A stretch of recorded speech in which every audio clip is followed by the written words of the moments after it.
how powerful the cartel is. You and I know this, and I'm not sure why a lot of people don't want to acknowledge this, but they definitely run Mexico. And like you said, it doesn't matter who's president. I know the next president coming on board has the same ideologies as the current president. So there looks to be no real change in how they approach the cartel. And so, is there some kind of belief that the cartel is trying to get enough power to eventually legitimately take over the country? I think we're already there. I think we're already there. The current president, Andres Manuel Lopez Obrador, was visited Sinaloa and specifically the hometown of El Chapo Guzman 6 times that we know of in this current administration, which there's nothing there of importance but El Chapo Guzman's mother's house and a bunch of tourists that want to take a picture in the big sign that says like La Tuna, right?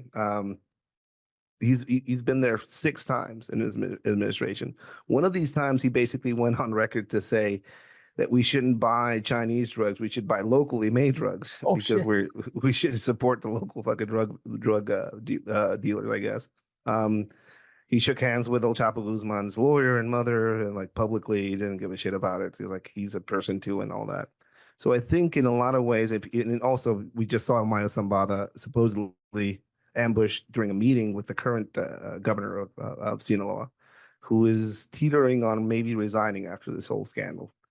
They were already compromised or paid for, is what you see. I think what's happening in Mexico, and I think we have to kind of like separate everything. There's political power. There's money that comes from old money in Mexico. At least most of it used to come from old money in Mexico that would influence elections. And now you're seeing cartel money being funneled into this institution. That's why candidates being assassinated on one end is increasing. And also on the other end, you're seeing this hands-off approach to cartels in Mexico, with the current administration going abrazos no balazos, like bullets, hugs not bullets. Hugs not basically. bullets, right? And now you're seeing a federal administration wanting to put treason charges on a man that took Omayo Zambada across the border. So you're seeing this. There's clear indications of a cartels not only having an influence, but also ownership over certain parts of the federal government. That's one end. On the other end is the army, which is never talked about.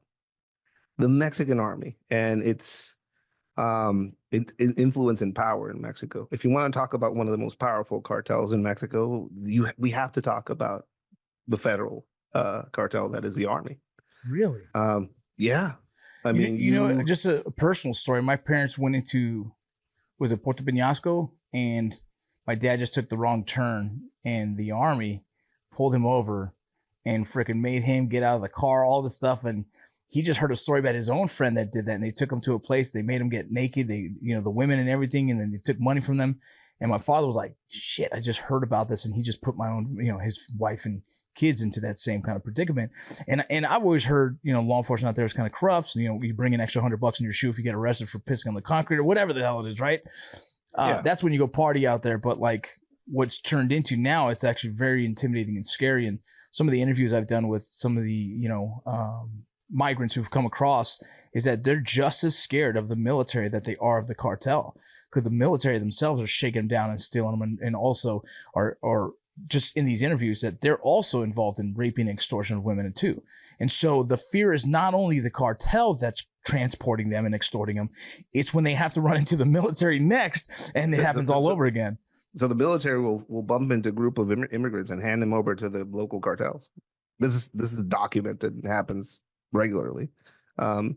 We just saw the dissolution of the federal police in Mexico during this administration. Like everybody like myself who went through a police academy, went through background checks, polygraph testing, all this shit, And again, my institution that I was a part of, there was corruption in it.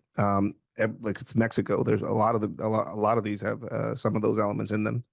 But now the army is basically fully in charge. They came up with this institution of the National Guard, which was supposedly going to be a civilian controlled federal police force. It's not. It's military controls it. It's federalized, and the army controls it. The army controls all airspace in Mexico now. So the fact that Omar Zambada flew out of the country, it's a black eye for these guys as well.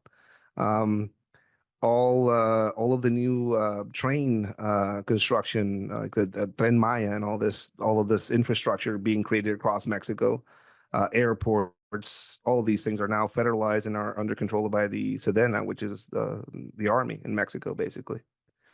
And we had a recent, what was it, 3 years ago, document leak, kind of like WikiLeaks, but in Mexico, called Guacamaya leaks, which is very underreported in the United States. I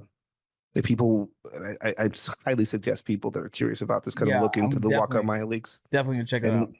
It's basically documents from Sedena, from the army itself, where they themselves will say, hey, this region of Mexico where the army operates supports this cartel, and this region over here supports this other cartel.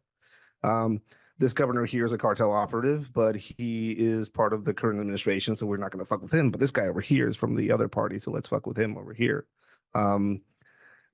They detail basically what everybody suspects, that they know certain people are working for certain sides, but they just choose not to act against them for political or for whatever reasons. And we also just saw the release of a high-ranking general, Cienfuegos, who was basically one of the highest-ranking generals in Mexico in the past administration, being detained and arrested under cartel charges in the United States. You had the president of Mexico petition for his release, saying, hey, you just drop the charges on him, send him our way, we'll prosecute him in Mexico. Just do us this favor. They did, and as soon as he got on Mexican soil, they drove him to his house.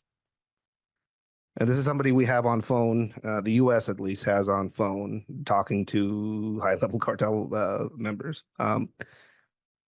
It's one of the elements to this war that doesn't get talked about a lot. And again, I worked with the army many times in Mexico, and I got to see both sides of the shadiness, and also but there are some great people there as well. I got to see the driven side of them and some of the not so driven side of them as well.